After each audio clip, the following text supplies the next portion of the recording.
Hello and welcome to That's a Wrap, a roundup of movie news from the past week. I am Joe Kohle. Here is what we are working on for you today.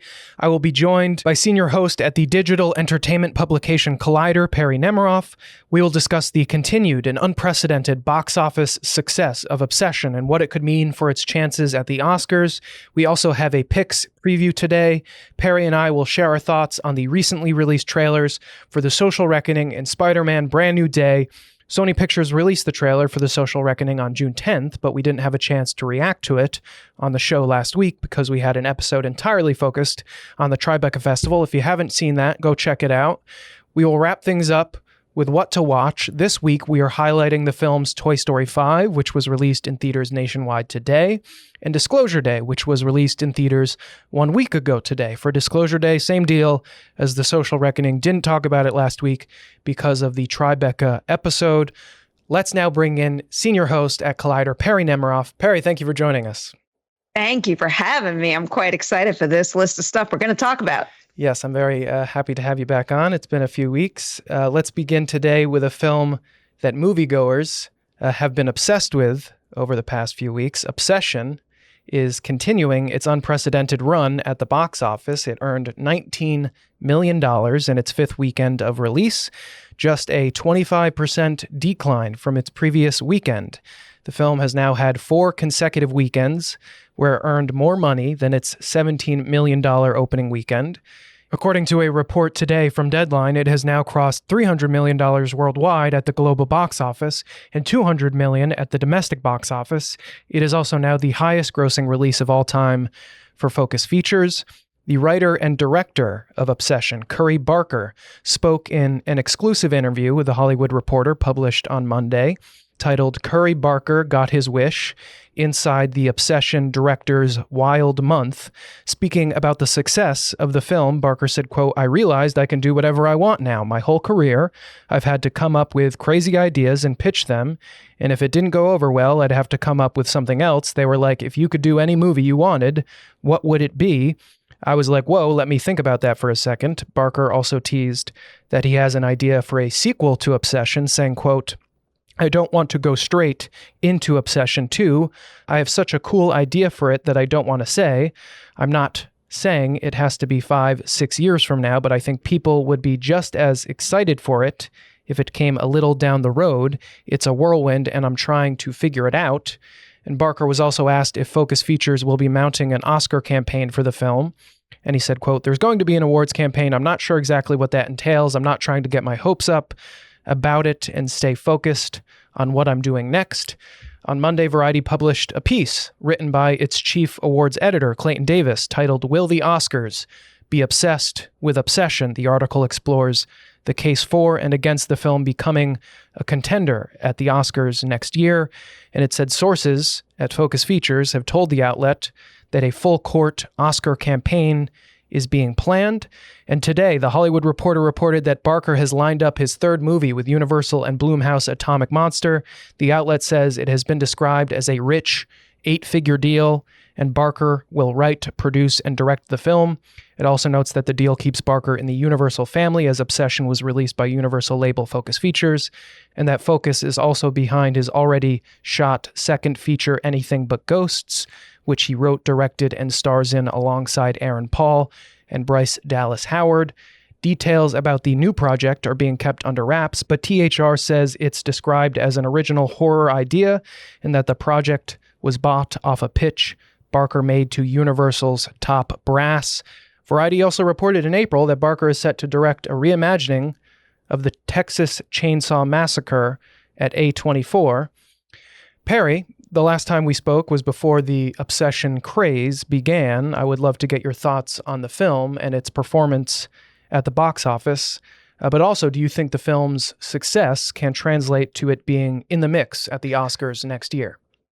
The craze kicked off for me in September of 2025. I was an early buyer into Obsession, and I put a lot of eggs in that particular basket. So I'm very glad that things are panning out this way. I mean, that box office haul is just absolutely wild. Like the fact that I think at this point in time, as we are recording this, I think it might be the 5th highest domestic grosser of 2026. That puts a movie like Obsession above major studio blockbusters.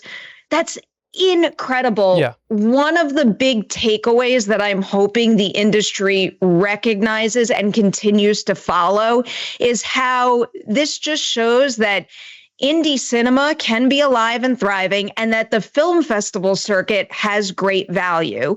Of course, it all has to start with a phenomenal film, but when you have a company like Focus Features recognize the quality of the film and then get behind it the way the movie deserves, like this can happen again. And it should happen again. And now that's going to bleed into award season. So when I first saw Obsession, I walked out of that movie saying with a phenomenal degree of certainty, given it was 2025, that right there is going to be one of my favorite performances of 2026. Of course, referring to Indy Never Ready.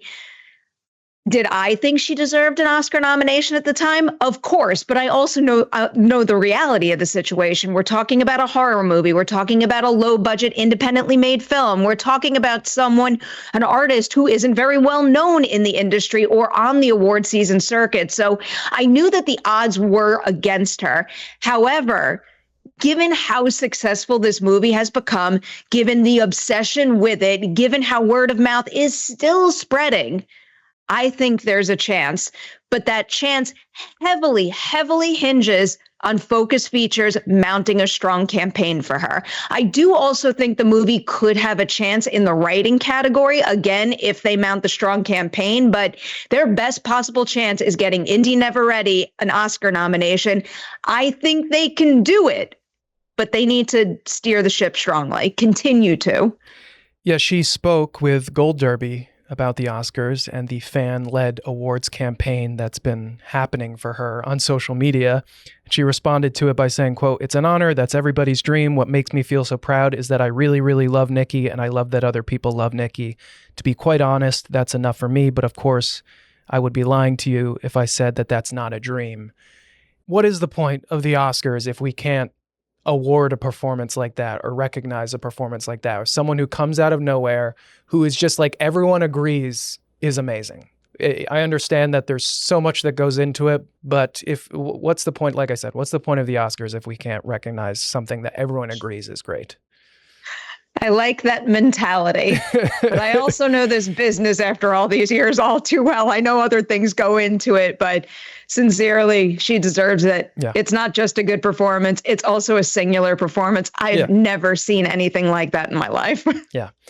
All right, so let's now go to Picks Preview, where we break down the latest trailers and teasers for some of Hollywood's most anticipated films. On Wednesday of last week, Sony Pictures released the official teaser trailer for The Social Reckoning. The film has been described as a companion piece to 2010's The Social Network, which focused on the founding of Facebook, its rapid expansion, and resulting legal battles. The Social Reckoning stars Mikey Madison, Jeremy Allen White, Wunmi Masaku, Betty Gilpin, Billy Magnuson, Bill Burr, and Jeremy Strong. It is written and directed by Aaron Sorkin. He wrote the screenplay for The Social Network, for which he won an Academy Award for Best Adapted Screenplay.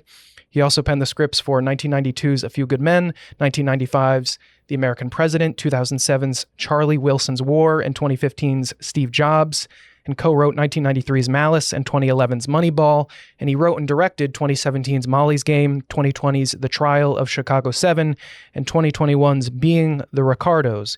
According to the official synopsis for The Social Reckoning, Sorkin's original screenplay is based on the events that gave rise to the Wall Street Journal's expose, The Facebook Files, and the film is inspired by the true story of how Francis Haugen, a young Facebook engineer played by Madison, enlists the help of Jeff Horowitz, a Wall Street Journal reporter played by White, to go on a dangerous journey that ends up blowing the whistle on the social network's most guarded secrets. Strong plays Mark Zuckerberg, co-founder of Facebook and its parent company Meta Platforms, and its chairman, CEO, and controlling shareholder. He is taking over the role from Jesse Eisenberg, who played Zuckerberg in The Social Network. The Facebook Files were released in installments by the Wall Street Journal beginning in September 2021. Some of those most guarded secrets that the investigative series revealed include that Facebook was aware of Instagram's harmful effects on teenage users and the contribution of Facebook activity to violence in developing countries. It also uncovered that the company's platforms played a role in spreading misinformation. The trailer for The Social Reckoning premiered at CinemaCon in April, and Sorkin said he wanted to make the film because, quote, there isn't a life that Facebook's algorithm hasn't touched, and that influence has shaped everything, so it's time to say more. The Social Reckoning will release in theaters on October 9th. Perri, what did you think of this trailer? So far, so good for me. I mean, like many out there, love The Social Network. I was always going to want more if they deemed it necessary and worthy to make more. And I know some things have obviously changed with this film, but thus far, I am remaining very open-minded to those changes. I also think that this kind of subject matter should feel like a no-brainer right now. Like, we need to look into this stuff. We need to be having these conversations. These are conversations that I want to see a movie tackle and then I want to engage with. So all of that has me very, very excited. I am a fan of Aaron Sorkin as a writer-director. I've dug all three of the films that he served those roles on. So, you know, I know the switch up there and the loss of Fincher is bumming some out on this project, but I, for one, am okay with it thus far. And that ensemble is just top tier. Like, you can't name a cast like that and not have me eagerly awaiting the film. So for now, I like what I saw. And I'm curious to see how high it can actually soar, because obviously when you're following up The Social Network, it does come with certain expectations. And, you know, that's not an easy thing to bump up against. I have faith it's going to meet those expectations because I do genuinely want all movies that I'm excited for to be great. But I can't deny the fact that the first movie set a very, very high bar, that people are going to hold this one to those standards. Yeah, so speaking of David Fincher, over the years following the release of The Social Network, there were multiple times where Sorkin had spoken out about being interested in writing a sequel, but only if it involved The Social Network director, David Fincher. Obviously, at some point, Sorkin decided that he would direct the film and that it was okay to proceed without Fincher.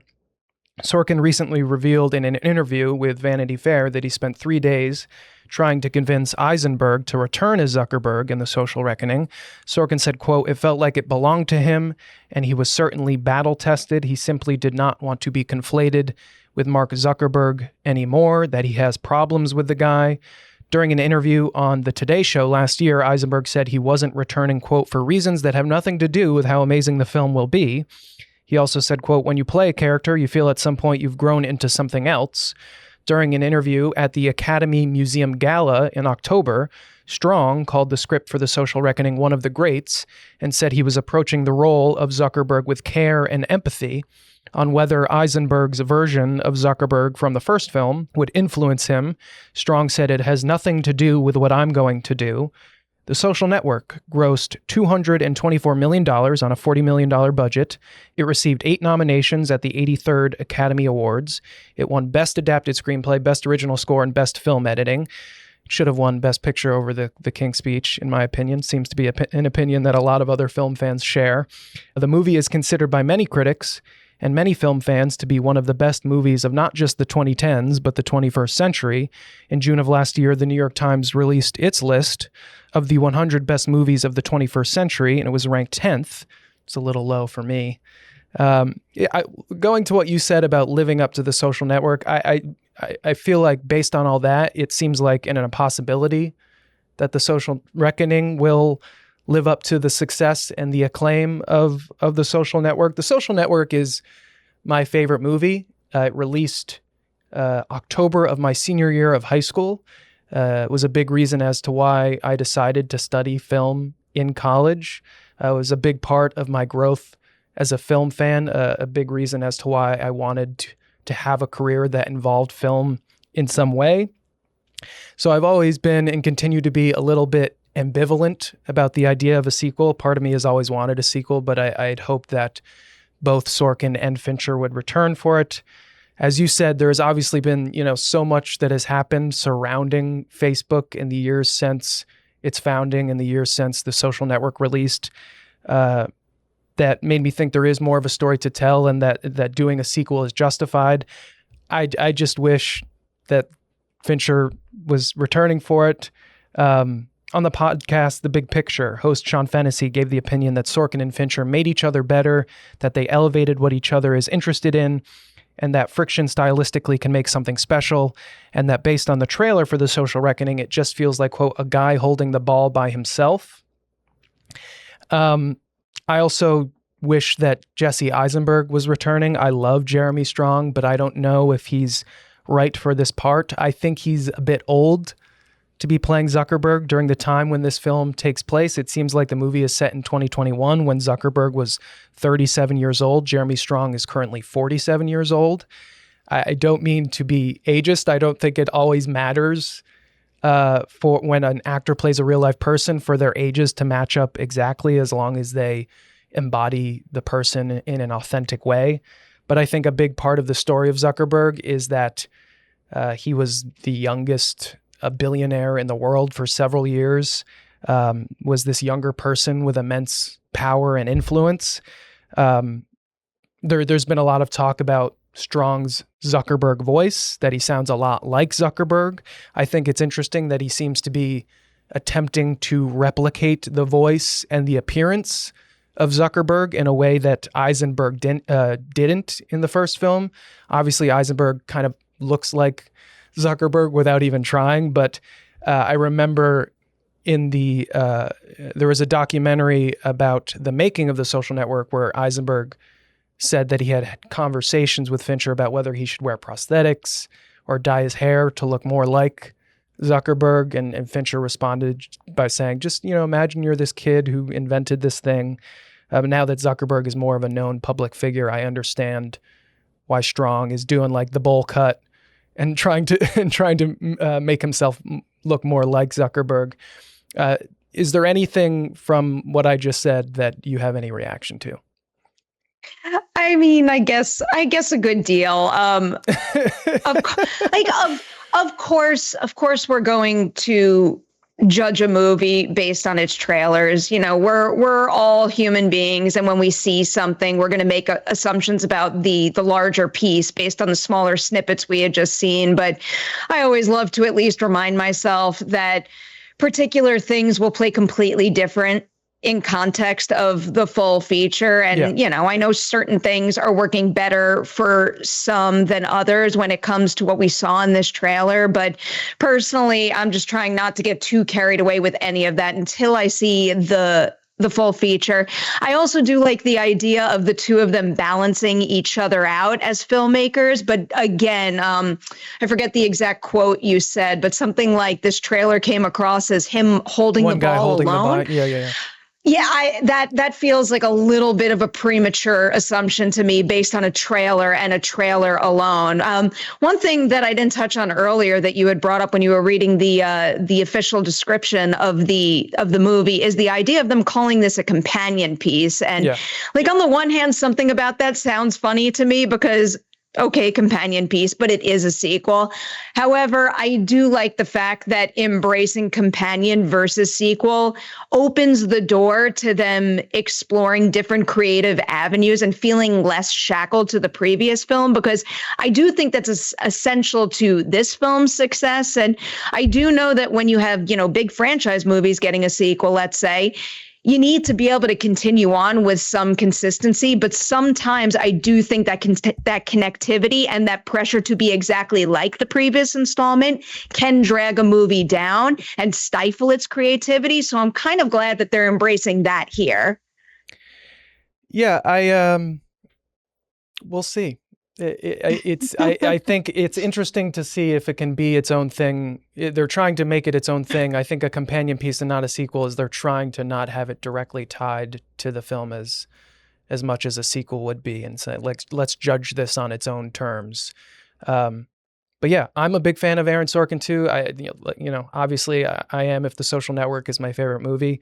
But we'll see. I'm like I said, ambivalently anticipating it.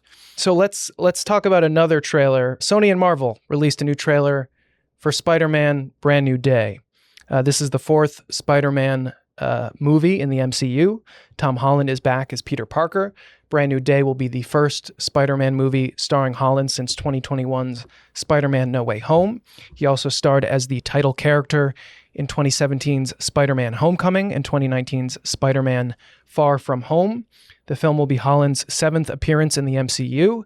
No Way Home also brings back Zendaya as MJ and Jacob Batalon as Ned.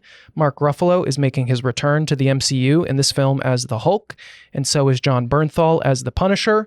Michael Mando reprises his role as Scorpion after first appearing in Homecoming.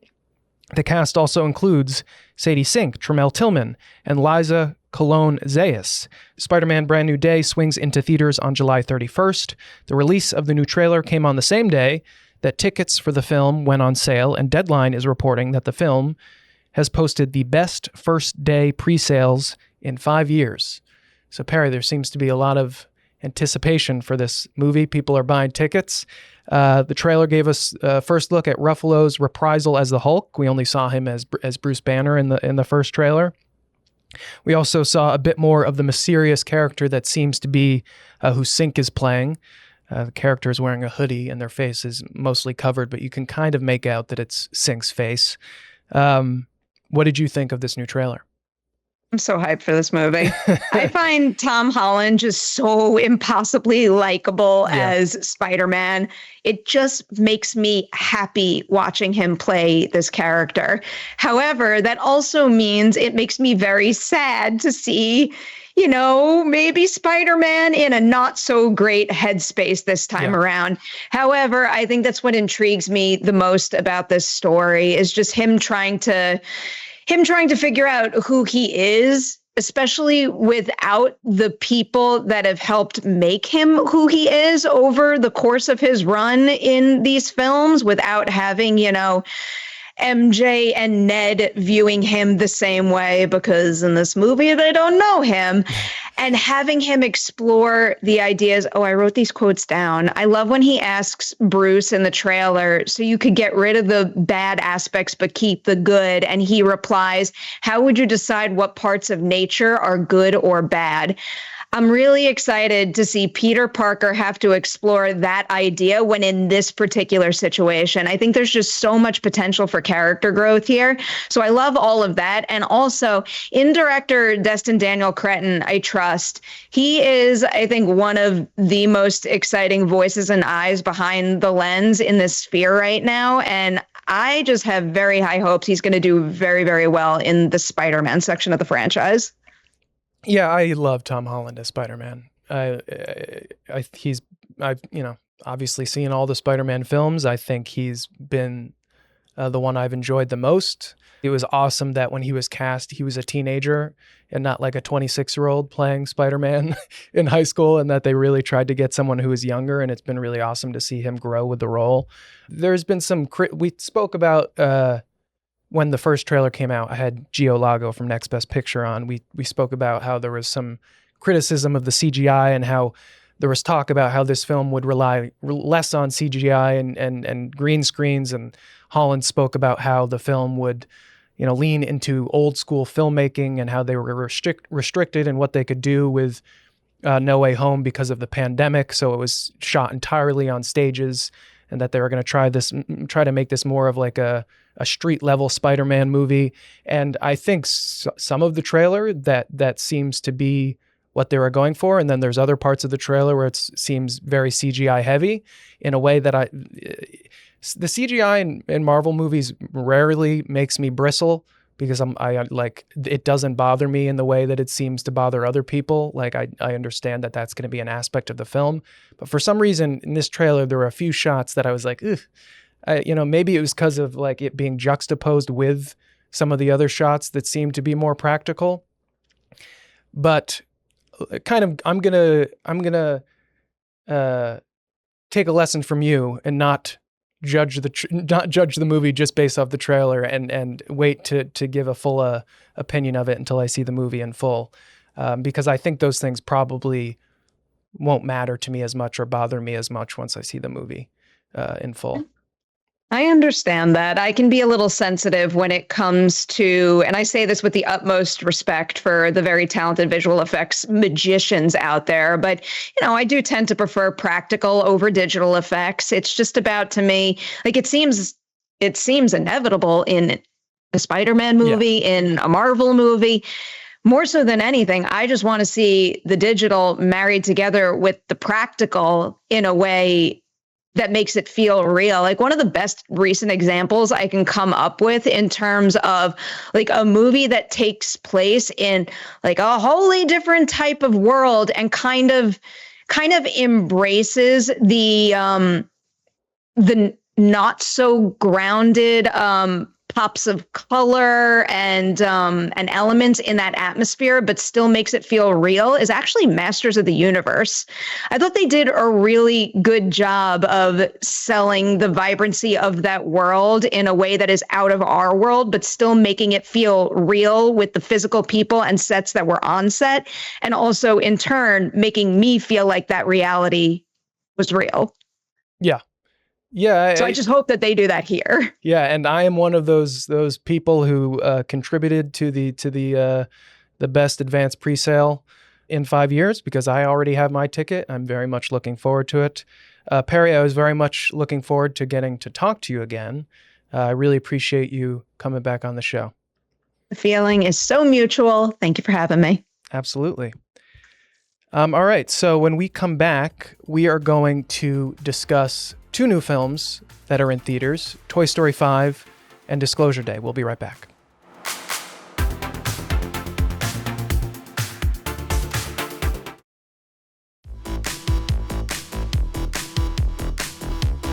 Welcome back. It's time now for What to Watch, where we put the spotlight on movies hitting both theaters and streamers. Today we are highlighting Toy Story 5.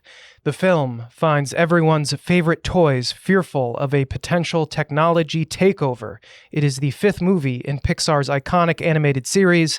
According to the film's official synopsis, it follows Buzz Lightyear, Woody, Jessie, and the rest of the gang as their jobs are challenged when they come face to face with LilyPad, a brand new tablet device that arrives with her own disruptive ideas about what is best for their kid, Bonnie. LilyPad is voiced by Greta Lee. Conan O'Brien is also joining the cast as the voice of the toilet training tech toy Smarty Pants. Tom Hanks is returning as Woody, as is Tim Allen as Buzz Lightyear, Joan Cusack as Jessie, and Tony Hale as Forky. The film's director is Oscar winner Andrew Stanton, who previously directed Pixar classics like Finding Nemo and WALL-E. Toy Story 5 features an original song from Taylor Swift called I Knew It, I Knew You. The song was written and produced by Swift and Jack Antonoff. It was released on June 5th, and it was announced on Monday that it debuted at number 1 on the Billboard Hot 100. It is only the third time that a theme song from an animated Disney film has reached the top of the Billboard chart, following A Whole New World from 1993's Aladdin, and We Don't Talk About Bruno from 2022's Encanto. Today, The Wrap reported that Toy Story 5 has earned the best Thursday preview box office total ever for a Toy Story film, and the best for any film this year was $17.5 million. The report also says it is set to earn one of the highest opening weekends ever for an animated film, with totals north of $160 million domestic and $270 million worldwide. Another film we are highlighting this week is Disclosure Day. The new film from Steven Spielberg marks his return to alien and UFO-themed science fiction. The screenplay is written by his longtime collaborator David Koepp, whose previous works with Spielberg include 1993's Jurassic Park and 1997's The Lost World Jurassic Park. The legendary filmmaker's return to the world of aliens and extraterrestrials follows his previous movies, 1977's Close Encounters of the Third Kind, 1982's E.T., and 2005's War of the Worlds, the latter of which was also written by Koepp. Disclosure Day stars Emily Blunt, Josh O'Connor, Colin Firth, Eve Hewson, and Coleman Domingo. This is the film's official logline. If you found out we weren't alone, if someone showed you, proved it to you, would that frighten you? This summer, the truth belongs to 8 billion people. This past weekend, Disclosure Day opened at number 1 at the domestic box office with $44.5 million and an additional $49.5 million internationally for a worldwide debut of $94 million. According to Variety, the film cost $115 million to produce and $80 million to market and needs about $300 million globally to be profitable. People, please go see this movie. It is a Steven Spielberg alien movie. It is very good. I saw it last weekend. Very much so enjoyed it. I highly recommend it. The ending is incredible. Made me cry. Very awe-inspiring. So please go see it. On Monday of last week, I had the privilege of being on the red carpet at the New York premiere of Disclosure Day at Lincoln Center's David H. Koch Theater. I didn't get the chance to speak to Spielberg or any of the film's main cast, but I did get to speak to Neil deGrasse Tyson. The astrophysicist doesn't have any direct connection to Disclosure Day, but was at the premiere to support Spielberg and the film. So let's now go to my conversation with Neil deGrasse Tyson. I'm delighted that premieres are also happening in New York City. You know, why does Hollywood get all the all the premieres? I'm a fan of, who isn't a fan of Steven Spielberg, and to have that premiere here in New York City, I mean, sure, let's do it. Steven Spielberg is on record saying that he believes aliens are real and that they're here with us. What do you have to say about that? Well, I try not to believe in things that you have to believe in for them to be true. Think about it. If we had ever brought forth an alien anywhere, no one would any longer have to say, I believe in them, any more than you have to say, I believe in elephants, because we can just produce an elephant. However odd an elephant would be when described. You gotta believe me, there's this big rubbery thing that sticks out, and it's got two huge teeth and ears the size of bed sheets and legs the size of tree trunks. You gotta believe. Can you draw one? And then the drawing is bad, of course. And then it's just a belief system until you just roll out the elephant. And then no one has to ask if you believe in aliens. So there it is. As a scientist, I value that kind of evidence. That checks out with me. Okay. Kind of one last question. Do you have a favorite space movie or a favorite alien-related movie? Alien-related. It'd have to be Contact. 1996 or 7, the Carl Sagan novel turned to a movie because they don't even show the alien. Then it's left to your imagination. And your imagination is way better than just showing somebody with a gray head and a big old eyes. And because we can't really imagine what aliens would look like. They're not of this planet. We can't imagine other animals on this planet. If I said, you gotta believe me, I saw a creature has no arms and no legs, but it still moves just fine. And it stalks its prey with infrared rays, and it can eat things 5 times the size of its head. You'll say, stop pulling my leg, and I'll just show you a snake.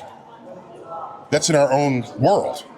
So it's a lack of imagination that I can tell, where Hollywood producers, writers, storytellers will portray aliens that have a head, 2 eyes, a nose, a mouth, ears, neck, shoulders, torso, arms, legs, fingers, and toes.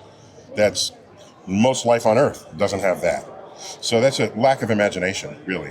I really appreciated getting the chance to speak with Neil deGrasse Tyson. I'm not smart enough to understand all of the things that he was saying, but it was still very cool to talk to him. I also got to speak with Simon Pegg. The actor and filmmaker also doesn't have any connection to the film, but he had a role in Spielberg's 2018 film Ready Player One. I spoke with Pegg about his anticipation for Disclosure Day and how Spielberg has influenced his work. I love Steven, and it's really great that he's returned to this particular genre as well. You know, Close Encounters is one of my all-time favorite films, let alone of his. And then E.T., obviously. So to get back into the alien business, it's really exciting. Other than those films, do you have a favorite Steven Spielberg film? Oh, I mean, Jaws is a film that I absolutely admire. I mean, just as a considering he was 26 when he made that film, and he was kind of making it so that he could make Close Encounters. You know, it was like he wanted to do that film to give himself the opportunity to make Close Encounters. And while doing that, he made one of the greatest films of all time. You know, it's a masterclass in tension and character building, and it's just, you know, every film student should see it. I know you're a big sci-fi fan. You have a lot of sci-fi elements in your films. Can you talk about how Steven Spielberg's work in the sci-fi genre has influenced your work? Oh yeah, we made a film called Paul about an alien, and Steven's in that. He does a cameo on the phone talking to Paul in Area 51. And that film is full of Stephen references, to the point where the film ends at Devil's Tower in Wyoming, where Close Encounters ends up. So, like, when Stephen saw that and emailed me and said there were so many references, he started to get a nervous tick, which is the best compliment I could ever get. All right, before we go, some stories from this week that were left on the cutting room floor that we didn't have time to get to. The Hollywood Reporter reporting that a sequel to 2000's How the Grinch Stole Christmas is in development, with Jim Carrey in talks to reprise his role as the classic Dr. Seuss character and Ron Howard returning to direct. Deadline reporting that Charles Melton and Sandra Oh are joining Matt Damon in the next film from The Daniels.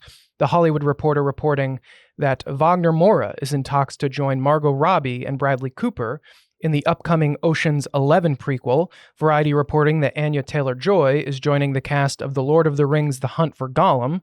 Deadline reporting that Sean Penn will be directing a film that will follow the early life of a cop who goes on to be caught up in the January 6th riots, with Bradley Cooper in talks to star, and Universal releasing the trailer for Shrek 5. And that will do it for today's edition of That's a Wrap. Make sure to stay tuned for more on Pix11 Plus. I am Joe Kohle. Thank you for watching.